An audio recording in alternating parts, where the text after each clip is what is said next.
At twilight, the Hale estate sat quiet under a fading orange sky. Too quiet for a Tuesday. Marcus Hale stepped inside, loosening his tie, still fighting the strange weakness that had followed him for weeks. Then a hand grabbed him, yanking him into a dark linen closet. "Marcus, don't move," Aisha whispered, her voice tight, breath trembling. "They're in the hallway." He tried to ask who, but the answer came through the thin door. Ryan's voice. Cold. "If the dose didn't drop him today, we'll finish it tonight." Veronica laughed softly. "Relax. I've been slipping it into his green juice for months. He won't see sunrise." Marcus' chest collapsed inward, a sharp, silent shatter. Aisha gripped his arm harder. "You understand now," she murmured. "You go out there, you die." His breath shook. "Why tell me?" "Because someone in this house should want you alive." And as footsteps drew closer, Marcus realized the safest place in his mansion was hiding beside the woman no one ever bothered to look at.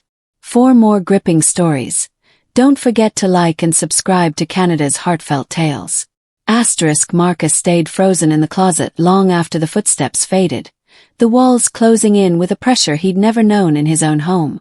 The mansion he built to feel untouchable now felt wired with danger. Every breath he took sounded too loud. Aisha's hand still gripped his sleeve, steady but trembling, as if she was holding up both of them at once. When she eased the door open, the hallway stretched out in a dim golden glow. Quiet, polished, staged. Veronica's perfume still lingered in the air, sweet and sharp like a warning. Marcus stepped out, but the floor seemed to tilt, the poison dragging through his veins like a slow tide. Aisha caught him before he stumbled. "Not here," she whispered. "You can't collapse where they expect to find a body." Her urgency cut through the fog. She dragged him down the back staircase, every creak of the steps sending a jolt through his chest. At the kitchen door he paused. This was the room where Veronica kissed his cheek every morning, where Ryan visited under the guise of checking in. The memory sliced through him, her smile, the glass in his hand, the trust he gave freely. Aisha sensed the shift in him. "Marcus, look at me," she said, lifting his chin. "You walk out this door with me, you're choosing to live. Stay, and you're choosing their ending." He let her lead him out. The rain hit him like a second awakening, cold, relentless, real. They sprinted through the side gate, his strength dripping away with every step. By the time they reached Aisha's old sedan, Marcus collapsed into the passenger seat, chest heaving, head spinning. As she turned the key, the engine coughed, then growled to life. The sound felt like defiance. She pulled onto the road, tires kicking up water. Marcus pressed a hand against the dashboard, grounding himself. "Aisha, they really planned this." "They've been planning it," she replied. "For months. You just didn't see it." He wanted to deny it. He wanted to claim logic over betrayal. But all he saw were the signs he had ignored. Veronica's too sweet voice, Ryan's sudden interest in his schedule, the dizziness he excused as stress. "Why didn't you tell me sooner?" he asked quietly. Aisha didn't sugarcoat it. "Because men like you aren't usually ready to believe women like me." The words weren't cruel. They were honest. They landed in his chest with more force than the poison. The drive to her neighborhood felt like crossing worlds. The city lights dimmed into narrow streets where life pressed close, laundromats buzzing late into the night, families talking on stoops, old neon signs flickering with stubborn persistence. When the car stopped outside her small house, Marcus stared through the rain-spotted window, unable to reconcile the simplicity before him with the chaos he had escaped. Inside, Aisha moved with quiet command. She set out blankets, checked his pulse, forced water into his shaking hands. She wasn't gentle out of pity. She was fierce out of principle. "You're burning up," she murmured. "It's fading," he said, though his voice cracked under the lie. Aisha dipped a cloth, pressed it to his forehead. "You want to survive tonight, you don't lie to me again." The words shouldn't have comforted him, but they did.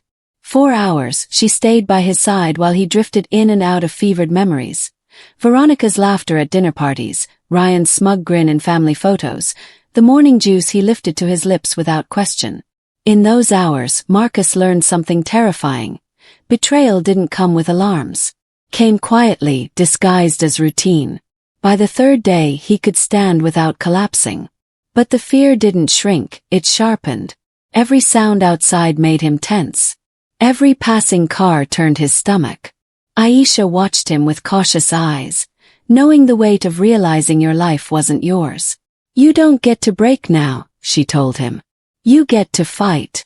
"I don't know who to trust," he admitted. "You trust the person who dragged you out of your own house before they killed you," she said simply. It was the closest thing to a promise he'd heard in days. But danger grew around them. Neighbors lingered too long. Strange car circled the block twice. One evening, Aisha peeked through the curtain and whispered, "They're searching for you." Marcus's breath caught. "They're not giving up until they think they found a body," she added. "Then what do? We give them a different story," she said. The plan came from Aisha, not him.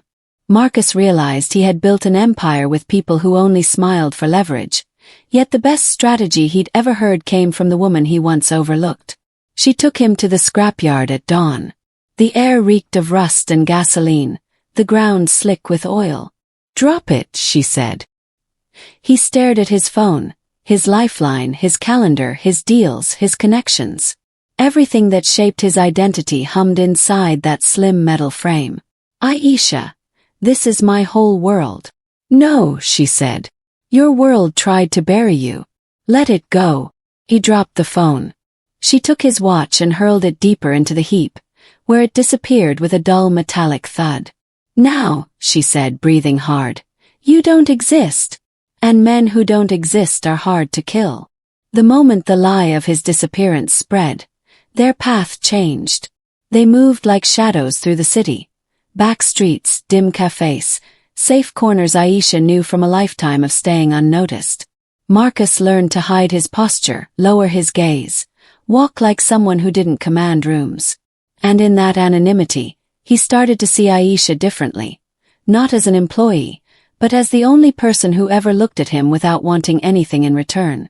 One night, while they sat at a tiny kitchen table, he whispered, "I owe you my life." "You don't owe me," she replied. "You owe yourself the truth." The truth arrived sooner than expected. Veronica and Ryan made their move. Public, bold, arrogant.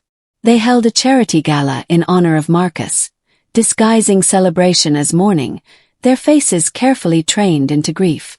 Aisha watched the televised event and said, "They're slipping. People who think they've won get sloppy." Marcus made his decision.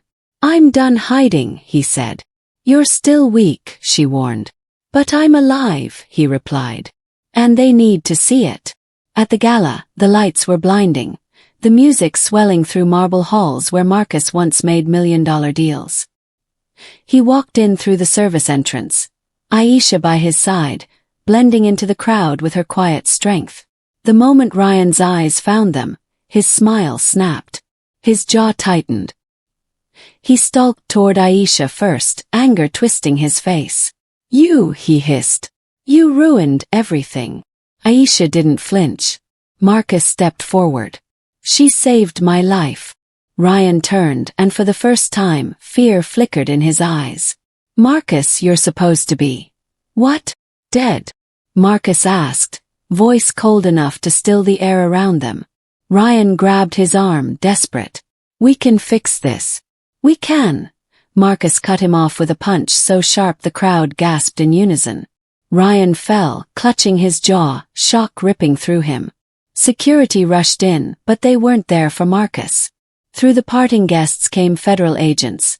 Grim, focused, holding warrants. "Veronica Hale," the lead agent called. "You are under arrest for conspiracy and attempted homicide." Veronica froze in her designer gown, eyes wide as glass. "This is insane," she cried. "I loved him." A voice rose from the side, the estate manager, Marina, trembling as she confessed everything under pressure. The supplements, the instructions, the lies. Cameras flashed. Reporters surged. The empire of deception crumbled in seconds. Marcus didn't look at his wife or brother again. He looked at Aisha, quiet, steady, always underestimated. He offered his hand. She hesitated only from shock. "You stood by me when everything else collapsed," he said softly. "Let me stand with you now." They walked out together, not toward the luxury cars waiting for Marcus, but toward Aisha's old sedan, the one place he had truly been safe. On the ride back, the city lights flickered across the windshield. Aisha whispered, "They got what they deserved." Marcus nodded. "And I finally saw who deserved to be in my life." But their story wasn't finished, because the punishment that awaited Ryan was far worse than handcuffs, and it was only beginning. As the patrol cars pulled away, the noise around the Gala faded, leaving Marcus standing in the quiet edge of the street. For the first time in months, the world didn't tilt under his feet. He watched the last set of flashing lights disappear and felt something settle inside him, something steadier than anger, deeper than fear. He had lost a great deal, but in losing it, he finally understood what mattered. Aisha stepped beside him, her expression calm in a way that came only from surviving storms no one else had seen. "You good?" she asked. Marcus nodded. "Better than I expected." He meant it. Not because justice had played out in the spotlight behind them, but because he had chosen to stop living blinded by comfort and start standing in the truth. They walked toward her old sedan again, the same car that once carried him into hiding. Tonight, it carried something else, a beginning shaped by honesty, resilience, and the rare kind of loyalty that doesn't ask for applause. Before he closed the door, Marcus looked back at the glittering building he once ruled. It no longer felt like a throne, just a place he finally walked away from. If this story moved you, hit like, share it with someone who needs it, and help Canada's Heartfelt Tales grow by subscribing for more powerful stories.